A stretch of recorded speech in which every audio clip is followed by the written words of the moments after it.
Right now we're here with Tamara, one of the owners of Mr. Everything. How you doing?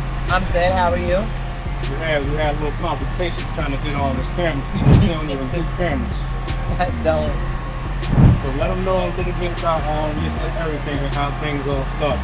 So, pretty much a friend, close friend of mine from Queens, moved out here and opened the first Mr. Everything. Him and his wife. It started off as a small sandwich spot, graduated over the years, and now they're 30 years in with 1, 2, 3, 4. There were, I think, 6 locations. It's down to 4. They opened a franchise. I didn't really want to get a brick and mortar. I wanted to be able to move around into bookings with different locations. So I bought into the franchise for the food truck. So now we have the Mr. Everything Cafe food truck. Okay. What made you want to get into the food business and business? Well, in all honesty, I didn't.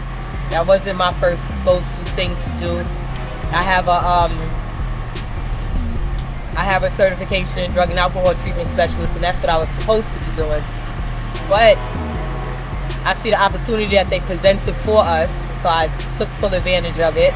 And I actually do know how to cook, so when I thought to do a food truck, I was thinking of doing my own recipes and everything, but theirs is so successful and it's been out here for so long and so many people know it. And it's turnkey. I just was like, I'll just buy into the franchise. And that's how that came about. So you were stuck, how long have you been stuck? Since my grandmother put me in the kitchen. Okay. But I didn't go to culinary school or anything like that. It's just growing up in a black household, grandmother put you in the kitchen, make some biscuits, make some rice, make the chicken. So you started with your franchise, you were the first? The food truck? Yes, this is the one and only food truck for Mr. Everything. Okay. So what was that process like?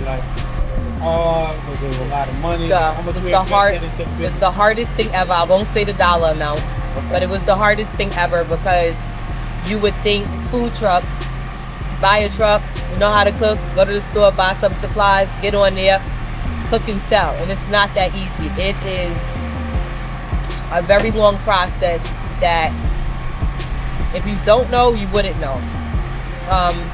And people are not really too open to tell you what to do to how to get in the business. So it's a whole learning experience. Like you got to before you even buy your truck, you have to get a commissary kitchen. You have to know what kind of truck you need, what equipment you need on your truck. You have to get all of your permits and your tax stuff. I mean, there's so much things that needs to be done before you even are able to sell anything. And people don't know that, so it is a it's a frustrated process because you think you could just get in and do it and you can't. But once you do it, you appreciate it because of the whole journey that you go through to get it. It's a job in itself. I find that a lot of people are frowning against food trucks because they say they're taking the easy way out. It's not a restaurant, but they don't understand it's way easier to get a restaurant than it is to get a food truck because this is not a food truck state. Like California is a food truck state. New York is a more food truck state. Like you see them everywhere. Here the laws are, and the restaurant owners, they don't really want to see the food truck because it's like they're stationary. We're able to move around, but it's all the same effort, if not more. After you go through that process, finally got your truck. First day you set up, how did it go? So the first day, it was easy peasy. Like Monica and Jay were there with me, holding my hand. Ron was there. Everybody knows him as Ron Snack. He was there. He helped me get everything in order. Well, actually, the first day we were supposed to open, we didn't open because we wound up going to Restaurant Depot, running around, and it was like, nope, not today. Let's try tomorrow. So the first day, it was great, and then, a couple of days, we kept going. We went hard when I opened the truck, like nonstop, no closing. And Sandy Springs, on Perimeter Center West. We sat there for a while. And that was our primary location. But I mean, we've done anything that could have happened to this truck has happened. I mean, sad to say it, a fire, an accident, a crash. I mean, so many things have happened with this truck, but it was like, I'm resilient, and it's like, you don't give up, you keep going, because you went, or the whole process that we went through to get the truck open and to get it running and everything, it's like, how you gonna give up? Fast forward to today, like right now, we're down in the underground area. Right. Why this location? So this location came about because we opened the truck last year in September, and the underground, someone had told me, oh, you should bring your truck to the underground. 21 Savage had a birthday bash last year. So it's like, come to the underground, you know, do the birthday bash. So I'm like, I don't know. My first event I ever did, and that was not even event. Like, I've done events now, so I know. And we did great numbers that one day. Like, that one day we probably did about $4,000 with the competition of maybe like 4 other trucks, but we were out here. And so the underground was like, for me, we're from New York, we're from Queens, so I'm good with the ghetto. Like, you know, I came out here to do other, but I'm good with the ghetto. It was comfortable. So this used to be a food truck park run by somebody else, and we would come line, and that was my first experience here. And then they told me, you can come over here and park. So I came, and you know, we sat here and we did it throughout the winter, and some days it was slow for business where I could have been somewhere else. But this is just like, Mr. Everything is like the household name restaurant.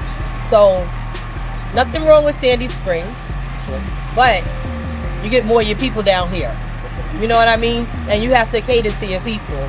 So over in Sandy Springs, you have people that grew up in Clark, Morehouse, and Spelman. So they grew up on Mr. Everything. Mr. Everything raised the colleges, right? Everybody knows that. So when I put the truck in Sandy Springs, people would literally drive by and come over there like, what are y'all doing over here? Like, what's Mr. Everything's doing in this area? So it was good for them because they didn't have to come all the way this way. But it's better down here because this is where the people are.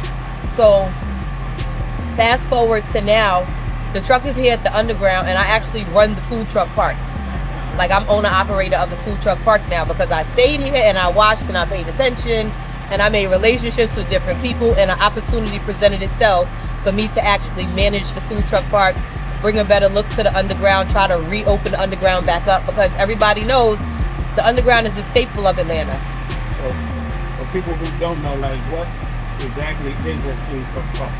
So the food truck park is basically where you'll have a variety of trucks lined up.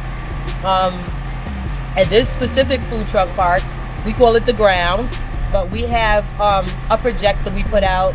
Sometimes we'll put the speakers out and put music. We'll do open mic nights. It's just really a kickback. I'm making it a kickback for anybody that wants to just not have to pay. People say they're outside, but this is really outside. And then they can eat and they can mingle, and you know, the hotel is here. You know, they have events here. So food truck park is basically where everybody can come to get food. We open up at as early as 10:30 in the morning, and sometimes we don't get home until 7 in the morning. Like, we're out here. The clubs downstairs, little venues, not the little venues, the big venues downstairs, they close sometimes at 5, 6 o'clock in the morning. So once it's over, people are a little tipsy, they want to eat, we're here. Crazy. Okay, what's next? What's next? I'm still trying to figure it out.